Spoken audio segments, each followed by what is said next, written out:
ठाणे परिवहनच्या e buses, double decker e bus आणि CNG bus प्रकल्पांचा महापौरांकडून आढावा.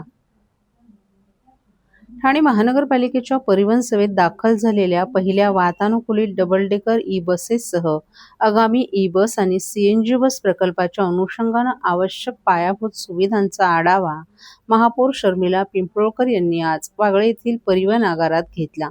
वागळे आगारातील उपलब्ध जागेची पाहणी करून चार्जिंग स्टेशन उभारणीसाठी आवश्यक उपाययोजना तातडीनं पूर्ण करणं तसंच चार्जिंग स्टेशन पूर्णत्वास येईपर्यंत पर्यायी चार्जिंग व्यवस्था उपलब्ध करून बस लवकरात लवकर प्रवासी सेवेत दाखल करण्यासाठी सर्व पर्यायांचा विचार करण्याबाबतही महापौरांनी अधिकाऱ्यांसोबत चर्चा केली. महाराष्ट्र दिनी मुख्यमंत्री एकनाथ शिंदे यांच्या हस्ते ठाणे परिवहन सेवेतील पहिल्या वातानुकूलित डबल डेकर ई बसचं लोकार्पण करण्यात आलं होतं. या बसची प्रात्यक्षिक चाचणीही घेण्यात आली होती. मात्र नियमित सेवेसाठी आवश्यक असलेल्या स्वतंत्र चार्जिंग स्टेशनच्या अभावामुळे ही बस सध्या घोडबंदर रोडवरील आनंदनगर आगारात ठेवण्यात आली आहे. त्यामुळे या बसच्या परिचालनासाठी आवश्यक सुविधा उपलब्ध करून देण्याच्या दृष्टीनं महापौरांनी प्रत्यक्ष पाहणी केली. बैठकीदरम्यान ई बस, डबल डेकर ई बस तसंच आगामी सीएनजी बस सेवांसाठी आवश्यक चार्जिंग स्टेशन, इंधन सुविधा आणि इतर तांत्रिक बाबींचा सविस्तर आढावा घेण्यात आला. डबल डेकर ई बससाठी स्वतंत्र चार्जिंग स्टेशन उभारण्याची प्रक्रिया सुरू असून त्यासाठी आवश्यक जागा, वीज पुरवठा आणि तांत्रिक बाबींचं नियोजन करण्यात येत असल्याचं प्रशासनाकडून सांगण्यात आलंय. डबल डेकर बस आणि नव्यानं दाखल होणाऱ्या ई बस, सीएनजी बससाठी आवश्यक सुविधा उभारण्याचं काम प्राधान्यानं सुरू आहे. काही तांत्रिक बाबी प्रशासनाच्या निदर्शनास आल्या असून त्या संबंधित विभाग, महावितरण आणि ठेकेदार संस्थांशी समन्वय साधला जात आहे. चार्जिंग स्टेशन उभारणीसाठी थोडा कालावधी लागू शकतो, मात्र बस सेवा लवकर सुरू करण्यासाठी पर्यायी उपाययोजनांचाही विचार केला जात असल्याचं प्रशासनानं नमूद केलंय. राज्य शासनाच्या निर्देशानुसार ठाणे परिवहन सेवेत आगामी काळात डबल डेकर ई बस तसंच 100 सीएनजी बसेसचा समावेश करण्यात येणार आहे. या पार्श्वभूमीवर बस आगारातील कामे, चार्जिंग स्टेशन उभारणी, सीएनजी सुविधा आणि इतर पायाभूत सुविधांची सद्यस्थिती जाणून घेण्यासाठी ही आढावा बैठक घेण्यात आली. ठेकेदार संस्थेला चार्जिंग स्टेशन उभारणी, बस उपलब्धता आणि सेवा सुरू करण्याबाबतच्या जबाबदाऱ्या निर्धारित वेळेत पूर्ण करण्याबाबत चर्चा केली असल्याचं सभागृह नेते हणमंत जगदाळे यांनी नमूद केलं. खरं तर 1 मे रोजी जी डबल डेकर बसचं उद्घाटन उपमुख्यमंत्री एकनाथजी शिंदे साहेब यांच्या हस्ते जे झालं होतं ते खरं तर ट्रायल बेसवरच झालं होतं. ज्या 10 बसेस CNG 100 CNGच्या आणि 10 आपल्या चार्जिंगच्या ज्या बसेस आहेत त्या उपलब्ध होणार आहेत. पण त्याच्यासाठी ज्या लागणाऱ्या चार्जिंग स्टेशन्स आहेत किंवा CNGसाठी जे उपाययोजना करण्यात येणार आहेत त्या इथेच वागळ्या स्टेशनलाच करण्यात येणार आहेत. पण त्याच्यासाठीच ही आढावा बैठक आज प्रशासनाबरोबर आणि पूर्ण परिवहनचे जे काही कर्मचारी अधिकारी आहेत त्यांच्याबरोबर आज आम्ही ही आढावा बैठक वागळे आगार येथे घेतली आहे. आणि मला असं वाटतं MSCB आणि काही अजून तांत्रिक बाबी ज्या आहेत त्या आम्हाला निर्देशनास आल्यात आणि त्याच्यावरच चर्चा करण्यासाठी ही आज आढावा बैठक आम्ही घेतलेली आहे. मला वाटतं 1-1.5 महिना तरी अजून या सर्व गोष्टींना लागेल आणि तशी आदेश आम्ही प्रशासनाला आणि परिवहनला दिले आहेत.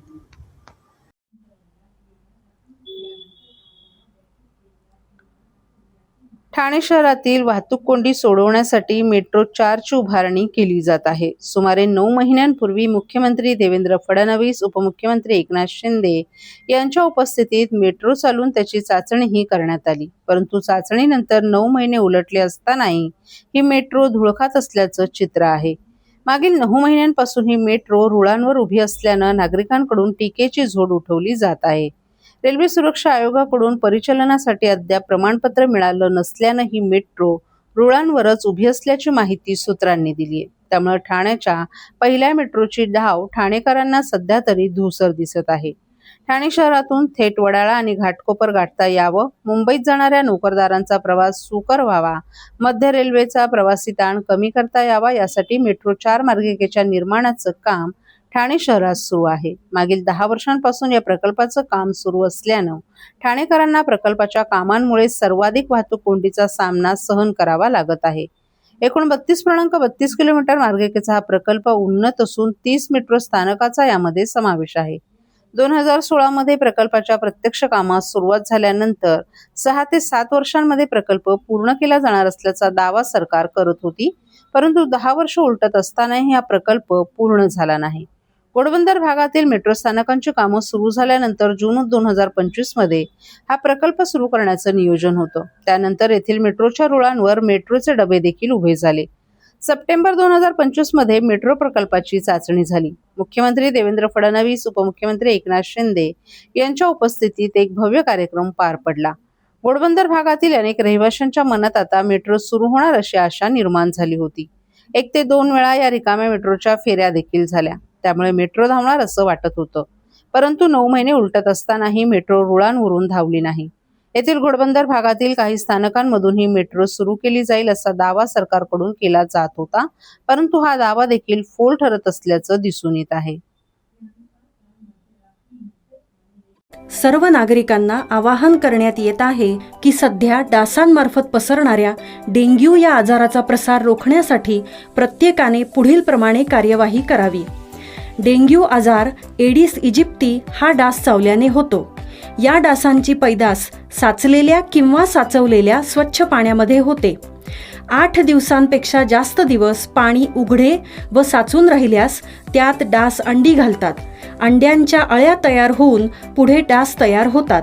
यासाठी आपल्या घरातील पाणीसाठे उदाहरणार्थ बॅरल्स, पिंपे, टाक्या, हौद, रांजणे इत्यादी दर आठवड्याला रिकामे करून घासून पुसून कोरडे करून पुन्हा भरावे. 1 दिवस कोरडा दिवस म्हणून पाळावा. पाणी साठ्यांना घट्ट झाकणे बसवावीत किंवा जुनी साडी, चादर, धोतर यांनी बांधून झाकून ठेवावीत, म्हणजे डास त्यात जाऊन अंडी घालणार नाहीत. घराच्या गच्चीवर, आजूबाजूला, अंगणात कोठेही पाणी साचू देऊ नये. भंगार सामान उघड्यावर टाकू नये. उदाहरणार्थ टायर्स, प्लास्टिक सामान, कुंड्या, टाकाऊ वस्तू इत्यादी. अशा सामानात पावसाचे पाणी साठून त्यात डेंग्यूच्या डासांची पैदास होते. घरातील कूलर्स, फ्रीजच्या पाठीमागील ट्रे हे देखील वेळोवेळी कोरडे करावेत. लक्षात ठेवा, नुसत्या फवारणीने डास घनता कमी होत नाही, तर त्यासाठी डास पैदास ठिकाणे नष्ट करणे ही आपल्या सर्वांची जबाबदारी आहे. कोणताही ताप अंगावर न काढता जवळच्या शासकीय रुग्णालयात मोफत औषधोपचार घ्या. अशा प्रकारे नागरिकांनी सहकार्य केल्यास डेंग्यूचा प्रसार रोखणे सहज शक्य आहे.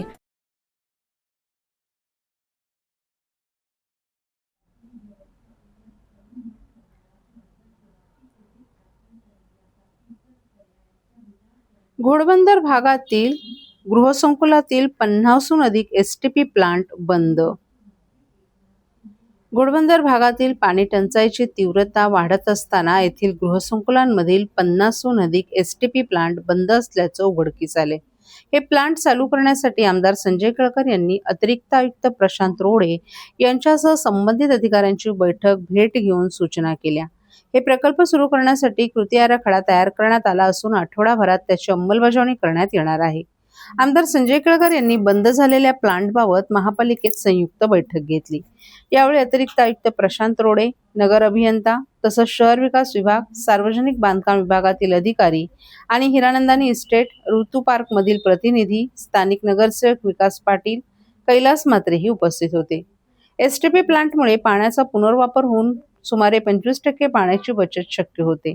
मात्र हिरानंदानी इस्टेट, ऋतू पार्क आदी भागातील गृहसंकुलांमधील 15 प्लांट नादुरुस्त असून 30 प्लांट सुरूच झाले नसल्याची माहिती आमदार संजय केळकर यांनी बैठकीत दिली आहे. या प्लांटमुळे पाण्याचा पुनर्वापर होऊन 25% पिण्याच्या पाण्याची बचत होऊ शकते. परिणामी सध्या या भागाला भेडसावत असलेल्या पाणी टंचाईची तीव्रता कमी होणार आहे. त्यामुळे हे प्लांट सुरू करण्यासाठी महापालिकेनं पुढाकार घ्यायला हवा अशी मागणी केळकर यांनी केली. यावेळी झालेल्या चर्चेनंतर हे प्लांट सुरू करण्यासाठी कृती आराखडा तयार करण्यात आला. आठवडाभर यावर काम करण्यात येणार असून त्यानंतर आढावा बैठक घेण्यात येणार असल्याची माहिती केळकर यांनी माध्यमांना दिली आहे.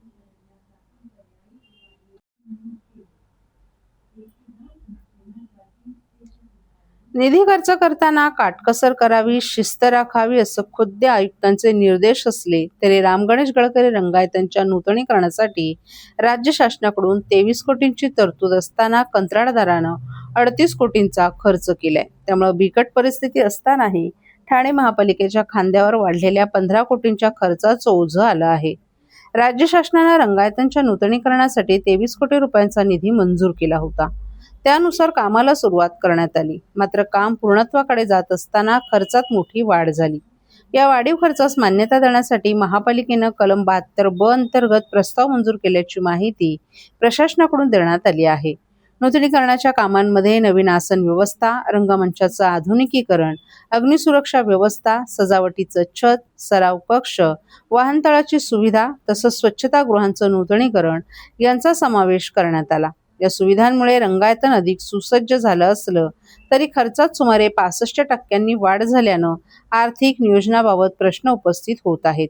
मंजूर निधीपेक्षा अधिक झालेला खर्च स्थानिक स्वराज्य संस्थेलाच करावा लागणार असल्यानं हा आर्थिक भार महापालिकेच्या तिजोरीवर पडणार आहे. पालिकेवर आधीच विविध विकास कामे, कंत्राटदारांची देणी आणि अन्य आर्थिक जबाबदाऱ्यांचा ताण असताना आता आणखीन 15 कोटी रुपयांची तरतूद करावी लागणार आहे. त्यामुळे आर्थिक शिस्त आणि खर्च नियंत्रणाबाबत प्रश्नचिन्ह निर्माण झाले. रंगायतांच्या नूतनीकरणाचं काम पूर्ण झालं असून ऑगस्ट 2025 पासून ते नागरिकांच्या सेवेत दाखल झाले. आधुनिक सुविधांमुळे सांस्कृतिक कार्यक्रमांसाठी अधिक सक्षम व्यासपीठ उपलब्ध झालं असलं तरी वाढीव खर्चाची रक्कम, कंत्राटदारांची देयकं आणि निधी व्यवस्थापन याबाबतचे प्रश्न अद्याप कायम आहेत. प्रशासनानं वाढीव कामांची बिलं टप्प्याटप्प्यानं अदा करण्याचं नियोजन केल्याचंही सांगितलं जातं.